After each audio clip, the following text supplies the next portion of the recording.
What is up, Retro Maniacs? Welcome to Retro Card Chat Podcast. My name is Mike, and I am from Mike's Retro Trading Cards, and I'm joined by the man in the upper right-hand corner in the dark. That is Joe Day. And down on the bottom, the guy with the dog that keeps crying in the background, that is EP Eric Bahalik. How you doing today, guys? Fantastic. So my look is for the audio podcast. EP's look is for the video podcast. We're all set.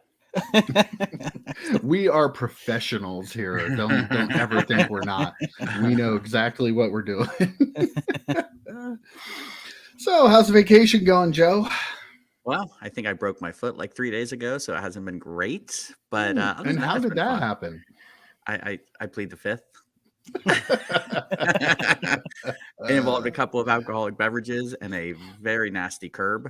So yeah, okay. The takeaway is I'm never going to make fun of an NFL player who rolled their ankle and then they can't play the next week. I'm going to be like, oh, okay, I get it now. I get it. You're fine. Have you been medicating? Take that week off. Myself, yeah. Yeah. Just making sure you're taking care of yourself. I would expect nothing less.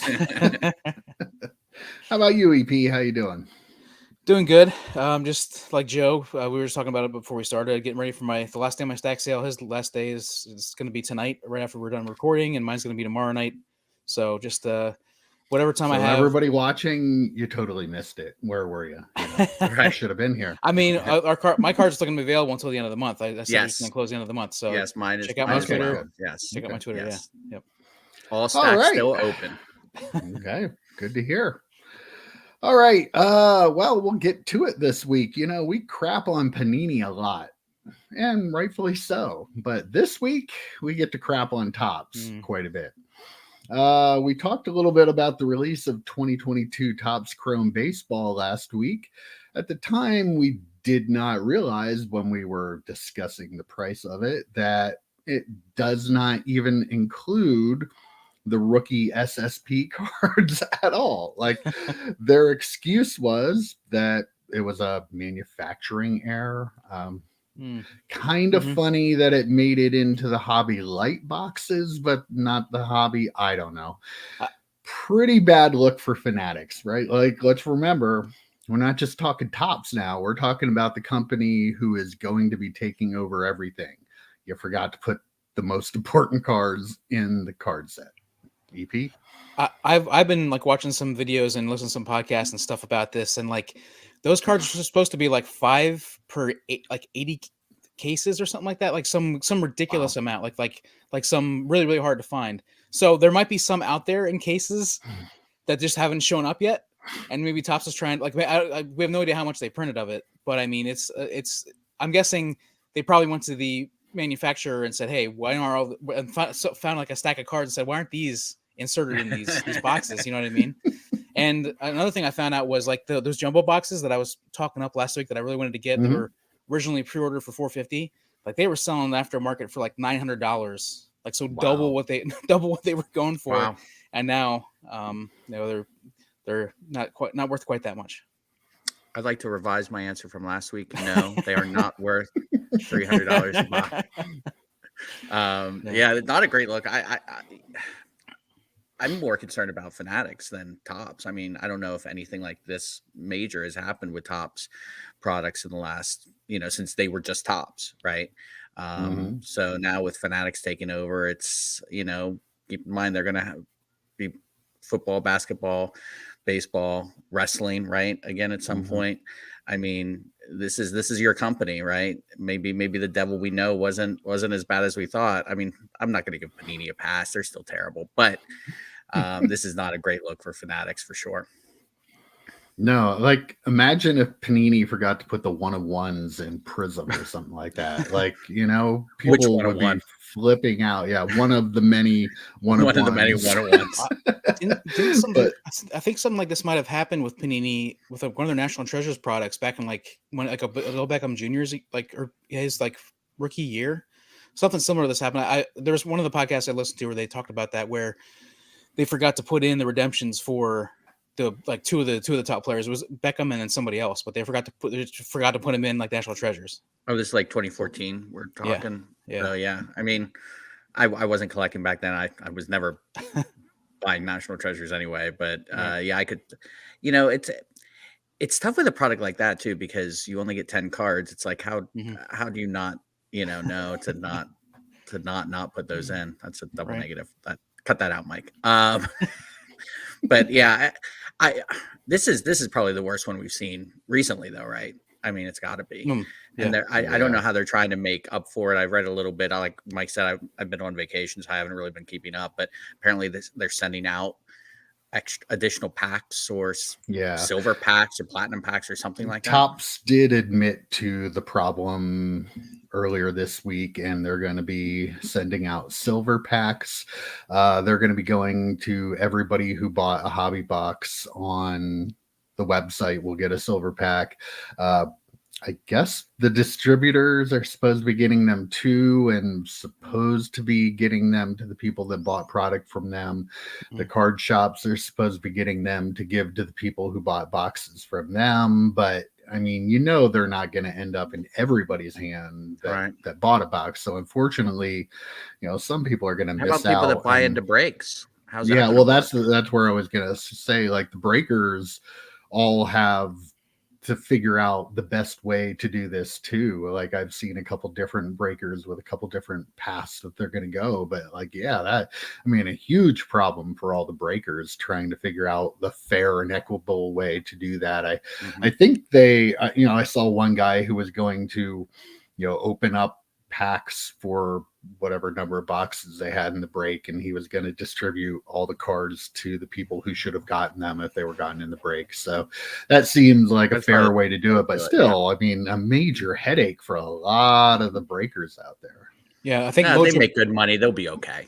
I think Mojo Break said they're going to lose like $1,000 just because they have to ship all these extra cards to these people. I mean, that's wow. I think it was at least 1,000. It might be more than 1,000, but it seems like they have stopped breaking the product on their channel just because they don't want to deal with all the people asking about the silver packs and the whole hassle that's going to go once the silver packs start coming around. I mean, I think Backyard Breaks is sending them to the Boys and Girls Club of Sarasota. Oh, good. Correctly. Yeah, that's very, very kind. Or wherever they're from. So, what do we think this says about the future? Like, do you hold Fanatics to this? Are we worried now about what's going to happen? I mean, not a good look. You kind of hope that it's like they learn. I don't learn their lesson is a weird way to phrase it, but you kind of hope that, they whatever manufacturing process they had in place, if it truly was a manufacturing snafu, that, they fix it. And luckily they don't have football licenses yet, because if this actually affected me personally, I'd be very upset. But hopefully before football comes out, they will fix this manufacturing issue. I wonder if, like, how far in advance the Topps Chrome was printed, like the Chromium, like how like the whole process of putting it together. Like, I wonder if Fanatics just stepped into it. Like, when Fanatics didn't have any part in this, it just happened beforehand. But now Fanatics is attached to them. You know what I mean? So I wonder if it's like they're stepped in at the worst possible time at this, one of Topps' worst moments, probably in a very long time. Right after they take over. I mean, whether they were really responsible or not, you're going to have a lot of people that say, "Look, see, now that Fanatics is taken over, we're all screwed." So, do we buy the manufacturing error? I mean, I suppose obviously something happened. I can't think of. I don't think they decided not to just put them in, but I don't know. EP was annoyed that they were even just super short printing the rookies, right? I mean, which, by the way, I did go back and look. Topps Chrome Football back in '99, you got 4 rookies in a box. So it's not, short printing rookies out of that stuff is not unheard of, but not even including them. That's probably a first, I would think. No Tim Couch or no Donovan McNabb or Ricky Williams, and that'd be kind of weird. But I mean, you have to kind of take them, at their word at this point. And as these super short prints start coming out in breaks or something randomly, and it actually wasn't a manufacturing error, that'd be kind of funny. But yeah, at this point, I mean, what else can you do? You just have to assume that they're being truthful and hopefully fix it. And you're talking about a product that, like, I mean, cards that were really hard to get anyway. Right. Really, at the end of the day, it doesn't affect a lot of people. But go ahead, EP. Well, so like Mojo Break even said, like as crazy as the odds were for these cards, like don't expect every silver pack to have one. Like there's like you're gonna get a bunch of silver packs. Yeah. Don't be surprised if you get all the silver packs for a case and not get one out of all the silver packs. Like they warned that this does not mean because I have a silver pack I'm going to get one. That's not going to be the case. I think they're supposed to have base chrome card and other goodies, I believe is how it was put out there. Goodies, I don't know, but I mean, I'd open it. Everyone gets a 101 in the silver pack. I want a goodie. Yeah, I want a goodie. But would this prompt you guys to go and buy a box because you get the silver pack? Like, would be something you would want to do to get a silver pack, or no? Still wouldn't. No. I mean, what are your odds of getting it out of the silver pack anyway? Right. I mean, somebody gave me a silver pack, I'd take it and get my goodies. But yeah, I'm not going to buy a box of that. Fans of the channel, please drop off some silver packs. Yeah, definitely. And apparently, even though the Hobby Light boxes have them in it, apparently people aren't really buying those either, because I think they were still available on the Topps website as of yesterday. Or it tells you how much of this stuff they actually made. Wow. Yeah, like that's got to be. I mean, yeah. When you're talking, would you say they originally were EP like 1 per 80 cases or something like that? I think Mojo Break said 5 per 80 cases or something like that. 5 per 80 cases. 5 per 80 cases. So there's more than 5, right? Yeah. So I mean, that's a lot of product being pushed out there. I mean, it'd be nice if we knew how much, but that is a lot going out. I did see a lot of people, cases, right? Yeah. Mm-hmm. Yeah. Yep. A lot of people were saying they were buying the Hobby Light boxes because they feel like they're going to be like a $200-300 box. I'm not sure about that, but I mean, at the end of the day, even if they're in there, your odds of getting it are not good. So why would you pay 2-3 times the price that it was sold for something you're not going to get out of the box? Right. They're not going to juice these silver packs, because that kind of defeats the whole purpose of having them. Well, you don't get silver packs for the light boxes. Oh, you don't? So yeah, since they have them in them, and they are not giving anybody that buys blasters the silver packs. But if you have your proof of purchase, you can go on the website and they're going to have like three or 4 different drawings out of it. So people that bought blasters could get them in the drawing. So that's a lot of Topps Chrome. I mean, you got the Hobby Light. I mean, I love Topps Chrome and all, but man, it comes down to they make so much of this stuff that it has to be super short printed rookies and other goodies to make it worth something, because nothing out of the base set is going to be worth anything, because there's just so much of it. Nothing's selling out either. I mean, you can still buy the Hobby Light boxes. I know Target had the blasters for at least a week, and that stuff, the hot products sell out right away. So if they're still selling it a week later, they either have a ton of it or not as many people are buying it. And I'm going to guess the having a ton of it might be the case there. Well, that was how Topps started their week. And then apparently they continued their week by overselling Topps Fire Hobby Baseball on their website. I guess they had to cancel a number of orders because they don't even know how many they have to sell or how many they can sell. I don't know what happened, but again, Fanatics, holy crap. Who is running that warehouse? Jesus. I know. Like Michael Scott from The Office or something. I mean, they're a tech company. I don't know how hands-on they are yet with Topps, but wow. Like when you have a company with a guy who is talking about how he wants to integrate everything to be able to instantly, I can go bet on a game and I can buy a jersey and I can buy a card and all this like cutting edge tech stuff. and then they can't even The keep track of simplest the thing. number. Yeah, Yeah. like Simplest thing. again, has me All a they're little doing more it- concerned than I was last week. Just all they're trying to do is print cards and get cards to people, and they can't. They're having trouble doing that right now. Yeah. That's wild. Not a good look for the hobby if you have trouble printing cards and getting Right. them to the people and knowing how many you have to sell. I don't know. Oh, it's I crazy. don't know if I'm not sure if I sent you guys. I know I did. I know I did to my buddy Rob. Sent you guys anything from that Topps Fire stuff? Like awesome checklist. Like it's 2 autos per box, and it was like under $100 a box. Really cool stuff. And like I thought it was like I'll probably get a box or two of that at some point.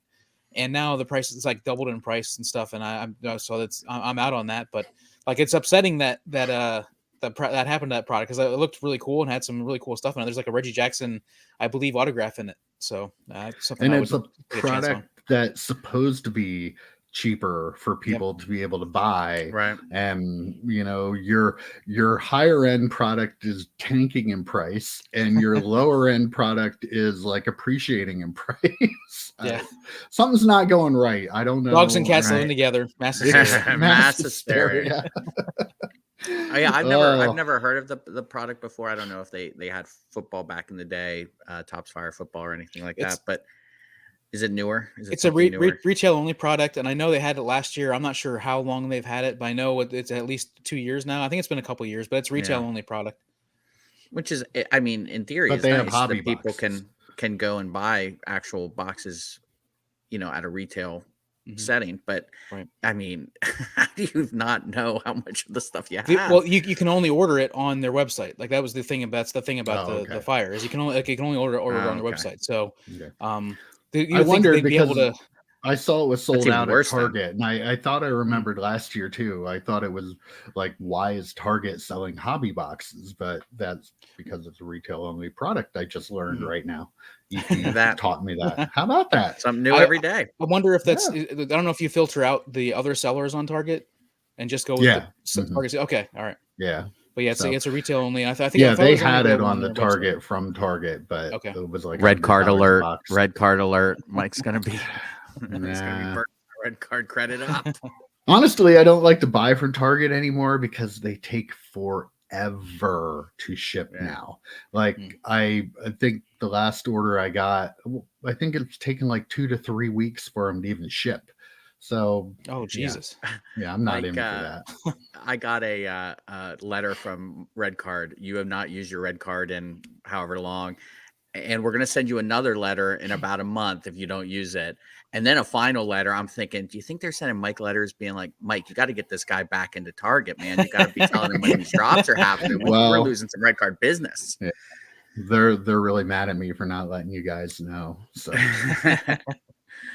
Mike's our personal Discord. Yeah. Could you imagine that? All right. I thought this little bit of news was kind of interesting. I found this week. Looking down here because I want to read this right. Beckett acquired a company called DoDilly, and it is a tech startup that provides instant quality assessment and real-time pricing of imaging. So, apparently Beckett is now into the, high-end imaging company. I don't know what any of that means. What? It can take a high resolution picture of something and point out flaws on it automatically. Okay. All right. The feel for that. So, we've talked before about grading companies and AI, and I know, Joe, you're not a big fan of that. You think people won't care because they want a PSA. No. I am not. It's not that I'm not a big fan of it. I think people would not be a big fan of it because that takes out the possibilities of getting those 10s. But yeah. So let me throw this out to you, and this is pure speculation on my behalf. I'm not saying this is why they acquired the company, but if you look at what it says it can provide instant quality assessment and real-time pricing. What if Beckett were planning on offering an app service where you could basically pre-grade your card with them using the technology? would something like that potentially be a game changer for a grading company that could compete with PSA? Yes, except I can't imagine the amount of scamming that could take place with people like trying to digitally fix their cards. Because if you're saying like almost like a raw card review kind of thing, Mm-hmm. and then they would get a grade back and they would be able to sell it on eBay. Oh, Beckett, whatever they call this service, has pre-graded this an 8.5 or a 9 or a 10 or whatever. And they sell that under that, banner, right? And then what if the card is not the card? Like I think it would open up a lot of this hobby, man. People will find ways. And I think something like that, it's great in theory if people weren't such asses, but they are. So I Well, don't know. I don't what know if how it they would were do it. like non-transferable though? Like, say, like you have a card. If you use the Beckett app and you get a pre-grade, you are the person that would have to send it in. Maybe what if it didn't transfer if you sold it to somebody else? Like you're doing it on your account, you're Joe Day, Mhm. and they know now because like we know what the Genamint stuff with PSA is supposed to be able to identify each individual card by Right. scanning it. So if it were a process like that they would obviously scan the card when they got it to make sure that everything matched up, that it was the same card, but like you had to do it. Maybe something like that would work. Yeah, I could see that. I could see that as a potential solution, a potential fix, because you can't really scam anyone by selling that card to them. Mm-hmm. I don't know. I'd love to. Again, we talked about this. How many pods? How many pods have we talked about transparency? Right. I mean, I would love to see if how that what is it, Gem Mint or whatever PSA uses. I'd love to see how that actually works. I'd love to see how something like this would actually work. But since it's proprietary, I have a feeling that neither PSA or BGS or any of them would say, "Oh, here is how our technology is working." Because do you really believe that they can tell an individual, just a random Topps Chrome card from 2002, unnumbered? Do you think they really know that, well, it's not this card, it's that card? It could be 3 Randy Mosses or something, and they can tell exactly which one is which. I don't know if I buy that, but I mean, it's possible, I guess. I feel like every card has like minor flaws and little things that they could pick up on. Like if you think about a Topps Chrome, you think about the number of like small dimples. I'm sorry, that's not my dog. A number of dimples, like small, it's like tiny dimples. Like there are dimples on the surfaces that are definitely going to hurt the grades of cards. But if you zoom in far enough, you're going to find dimples and other imperfections that I think pretty much any card can. If you zoom in far enough, you're gonna find different things that you can do to identify a card. But personally, I like the thought of the app as a collector, as somebody who wants to send some stuff in. I would love to have an app that would do that, to give me a pre-grade and kind of give me an idea what I'm kind of looking at. Right. I do agree with you, Joe, that they're definitely, for every cool tool that this hobby has, somebody's going to find a way to use it to try to make extra money. I mean, that's anytime you have a hobby where there's money involved, you're going to have that, I think. Yeah, that's true. Yeah. Plus, go ahead. Oh no, I was gonna say Bailey is not here, and it's not Mike's dogs.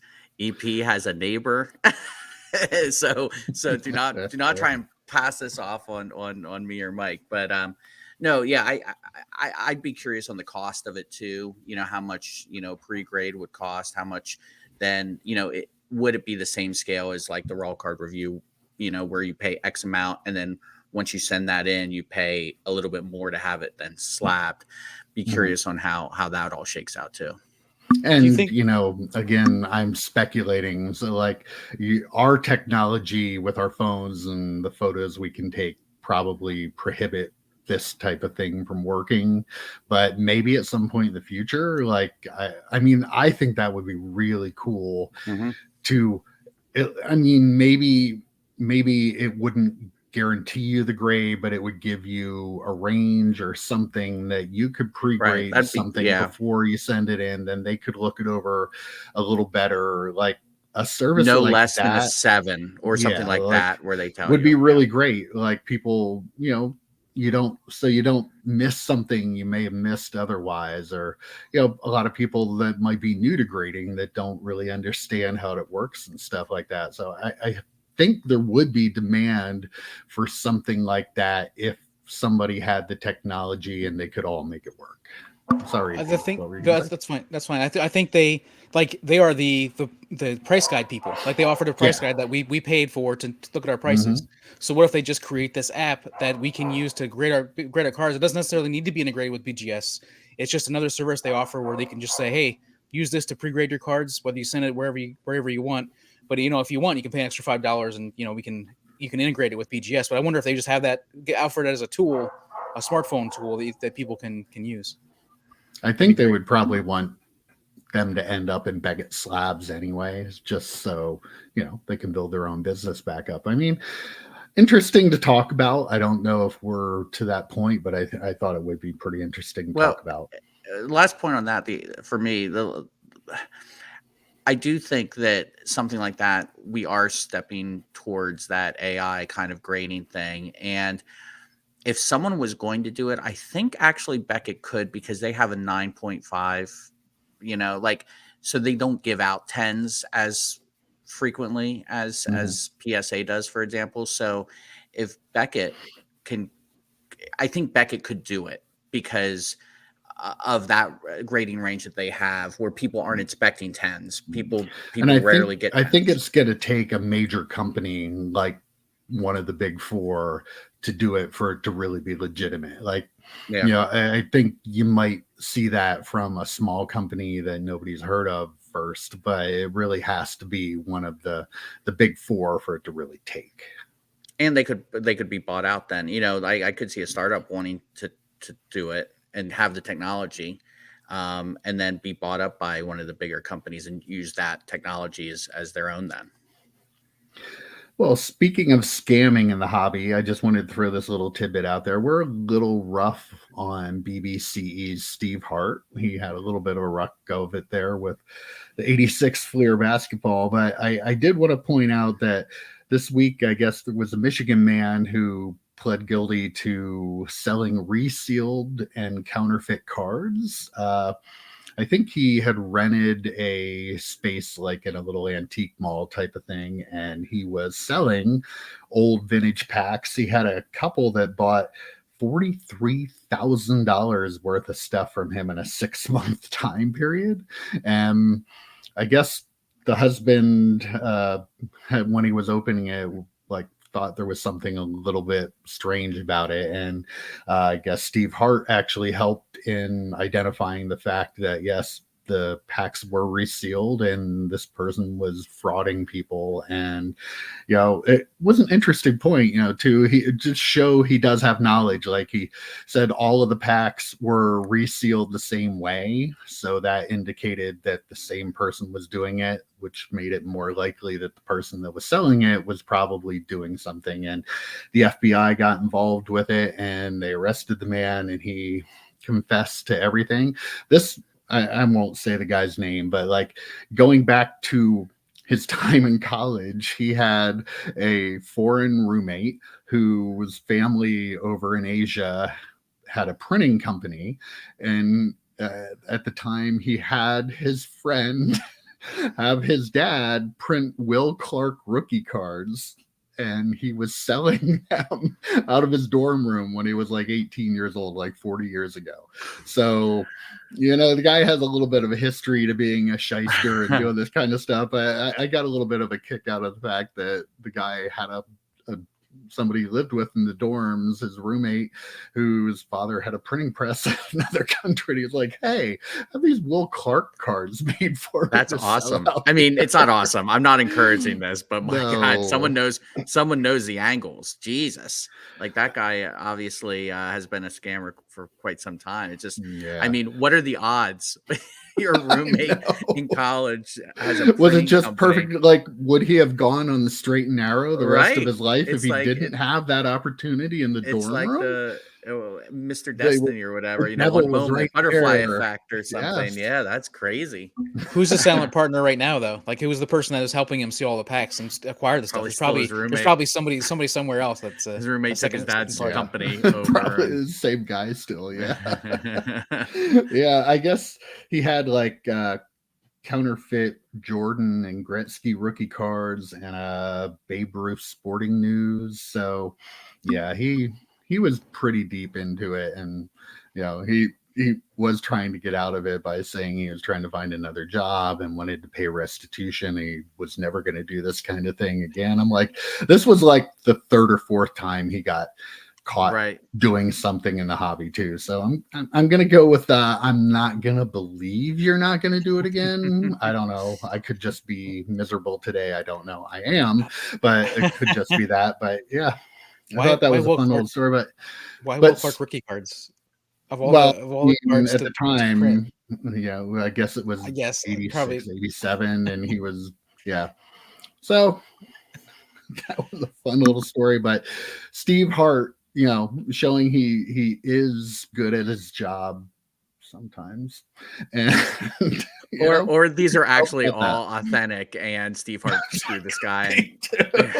This guy got buried him.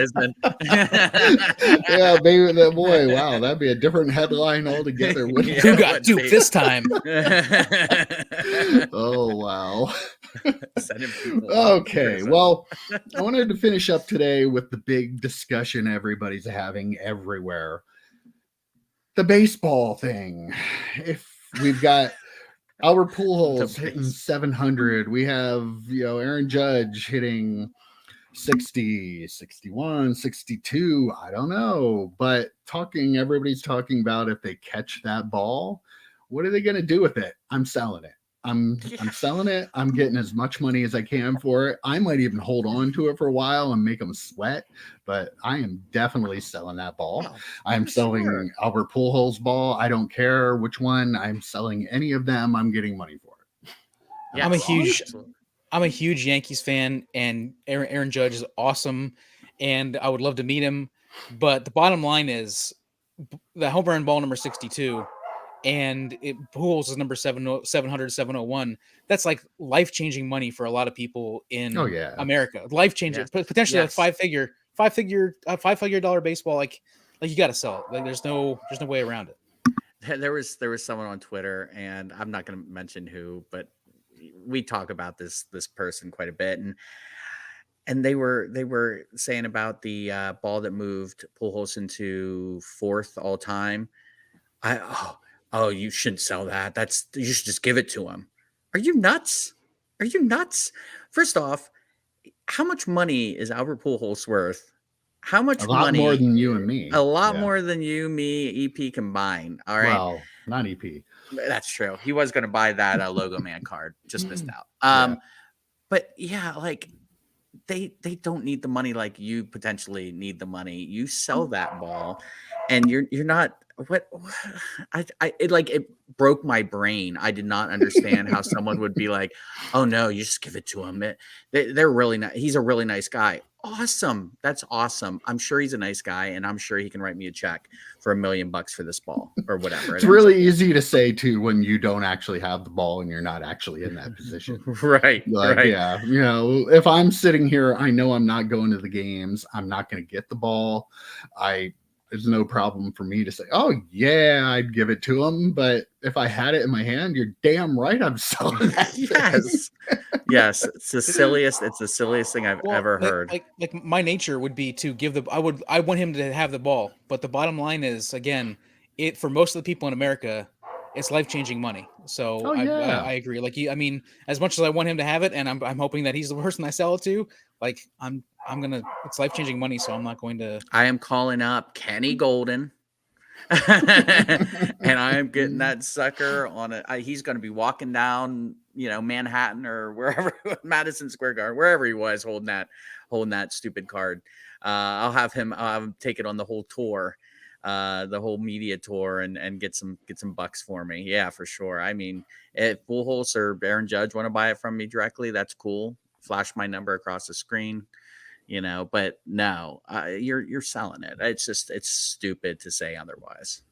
I would even Unless you're a sell billionaire and you happen to catch it or something. I would even sure. sell the football that Josh Allen is going to throw to break Tom Brady's records, which is coming. We know that. But as much as I love Josh Allen, I would still sell that football. Yeah, oh, absolutely. Alrighty, P. I need to end on this, though. I used to own a card shop in the 90s. I remember the World Series being canceled in 1994. I remember not being able to sell baseball cards at all for a couple years. And then I remember a guy named Sammy Sosa and a guy named Mark McGwire. I'm not even talking about Barry Bonds. I remember them hitting a lot of home runs. Like, this is deja vu to me. Like, I feel like I saw all this hitting 61 home runs before. Why does none of this stuff count? Are they still officially record holders in Major League Baseball? Do they have asterisk? Like, what? How? I honestly don't know how Major League Baseball has handled that. So Major League Baseball is such a mess. The thing that Judge is going for is the AL record, which is still 60. Still Maris's number 61. So he's trying to go for 62. There'll probably be a lot of people that'll look they'll have the argument about the asterisk and stuff like that. A lot of people. From what I've been seeing, yeah. But I like how you phrased, how you kind of put everything in everything just a minute ago, because the bottom line is anybody who was a baseball fan and got upset at the strike and the end of the season, and then watched and got back into it and got excited about baseball because of those home runs. Like, I don't know, at least for me, like, I don't care about the steroid era. Like, that's the reason why I got back into baseball. It was such fun. It made baseball fun again, and that's why I even not as much of a hater of steroids as a lot of people. I even followed it. I mean, like me, who back then was just watching or collecting Marvel and DC cards. I wasn't even collecting football cards at that point, but I was watching Sports Center and seeing highlights, every week, every day, So, like, if someone like me got into it, it absolutely still counts. It absolutely still matters. And some of the pitchers that were throwing to them were probably on steroids too. I mean, so it might have been just an even playing field regardless. I mean, sure, it's tough to compare apples to apples, but at the end of the day, they did something in 1 year that revitalized the game, and you don't see that. I will say this, my perspective on it is, I was a wrestling fan, right? You guys came in the shop. You probably heard me talking about all the baseball players using steroids long before that ever became news. Yep. I saw the wrestlers. I saw what their bodies looked like. And I started to see it. Like when Lenny Dykstra left the end of one season, came back 4 months later and was like 210 pounds of muscle.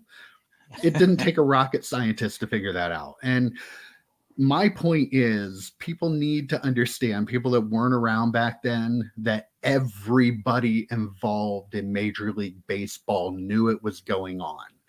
Yes, they technically had a no steroid policy in place.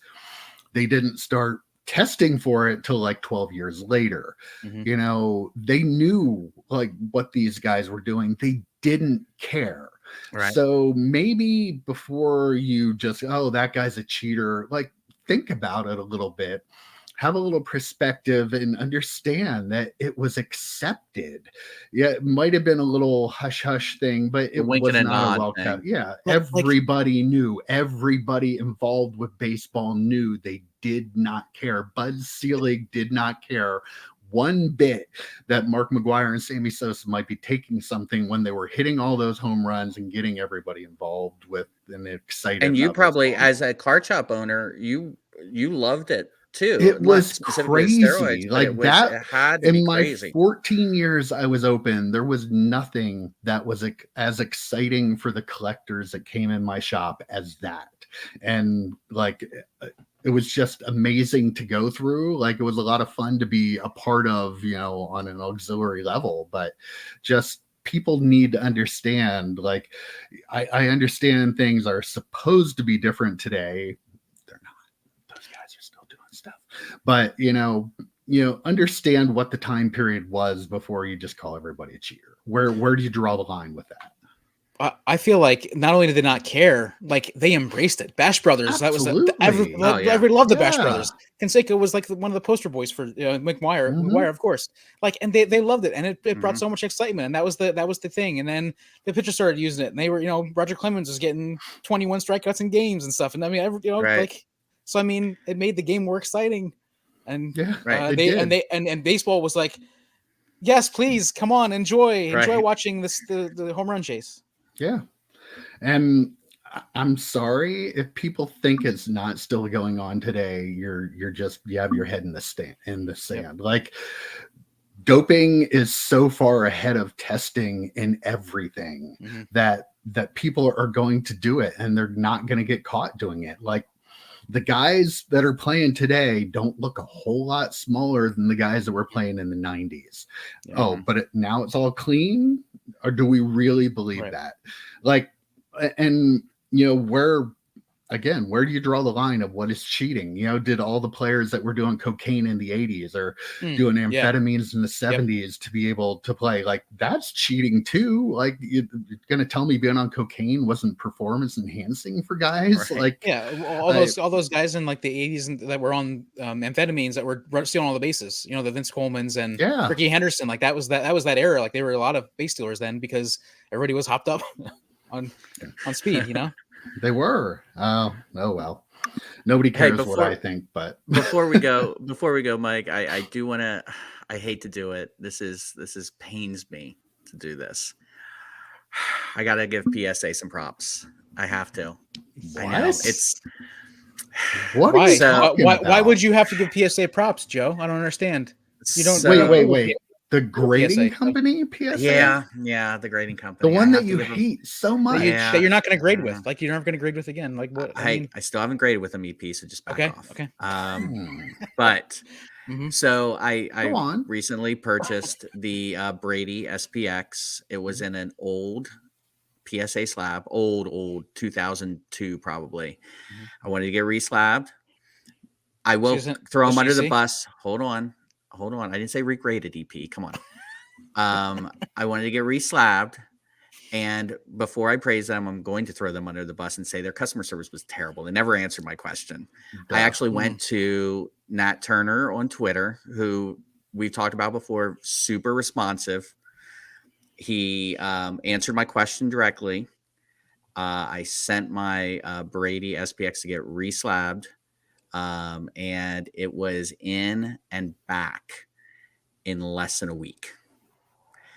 And it looks pretty damn good. Wow. So, I mean, I got to give him a little love. It's sitting at home right now. I wanted to drive from Myrtle right now. They got him. I just got some Kenny Pickett cards in the mail. Back. I may have to send him to PSA. I mean, they look so good in that slab. Wow. But yeah, so joking aside, I did, reslab with them, and it was a very quick process. I'm curious if I overpaid. I probably could have sent it at the regular process and got it back in like 2 weeks. But yeah, so it is officially back in my house. I wanted to leave Myrtle and drive and go get it, but I'm carpooling with people, so they would not have approved. But yes, it has made it back. It is in my home right now. So a very quick service. Thank you, Nat Turner. Thank you, PSA. It was a very quick and secure service. So I was pleased. I'm pleased with PSA. I'm glad you're backing on PSA, Joe. That's great. That's great news. I'm dumbfounded. I don't even know what to say. Yeah. I think we got to wrap it up here because my mind is just blown. I'll eat a little crow. It's fine. All right, guys. That was a fun one. Good chat this week. We'll see you next week. Take care, guys. Adios. See you, boys.